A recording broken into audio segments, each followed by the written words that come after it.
Okay, so this is gonna be a demonstration of a new idea that I had for doing Goron missiles in MM3D.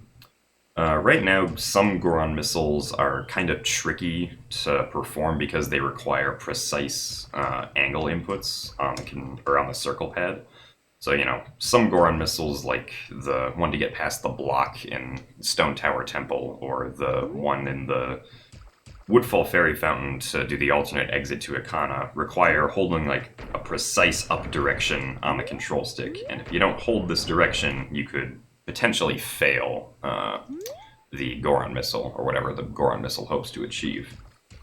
But instead of holding up to do Goron missiles, the idea here is basically that we want to set up the Goron missile in such a way so that when we have to hold a direction, we have to hold back instead, right?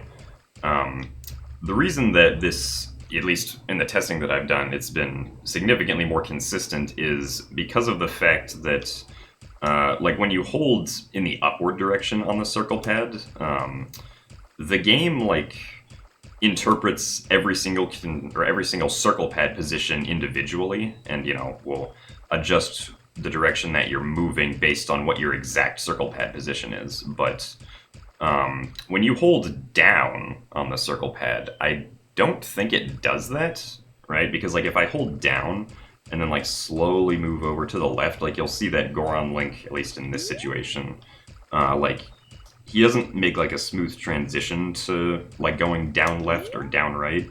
Like it's very apparent that he sort of shifted that way. So like I think the game interprets down and a few of the circle pad positions to the left and right of like perfectly down as perfectly down, if that makes any sense.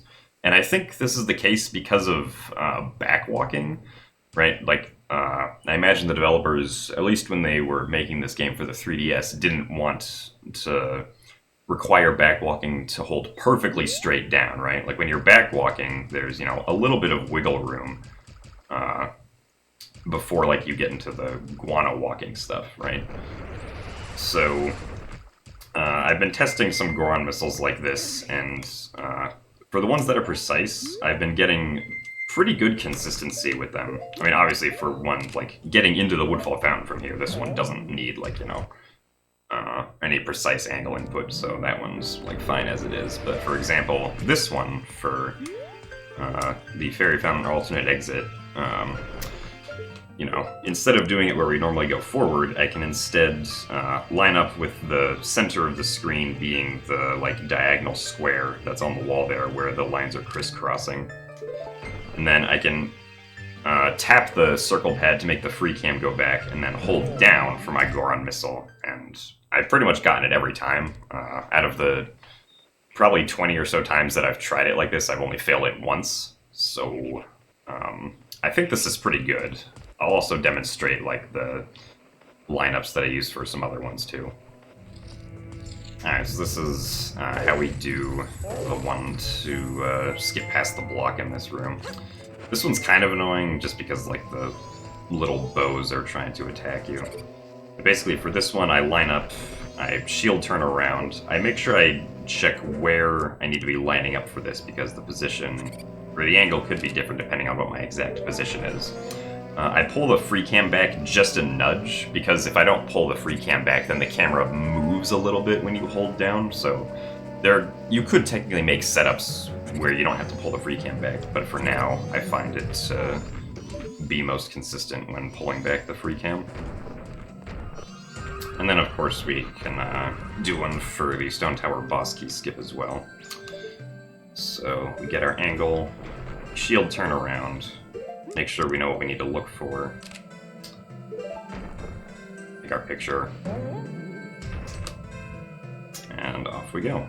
Of course, I mean, this one is weird, because to actually skip, or to actually make the loading zone appear, you need to, like, go far away. I like to have the tip of the yellow icon touch, like, the top of this room.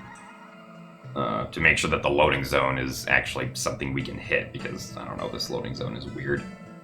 But, yeah, anyway, that's basically just the idea of this, set up Goron missiles in such a way that you make the directional input by holding down uh, instead of having to hold up, because there's some wiggle room where you can not hold the exact same circle pad position when you're holding down, but still get the same, like, interpreted input angle, if that makes sense.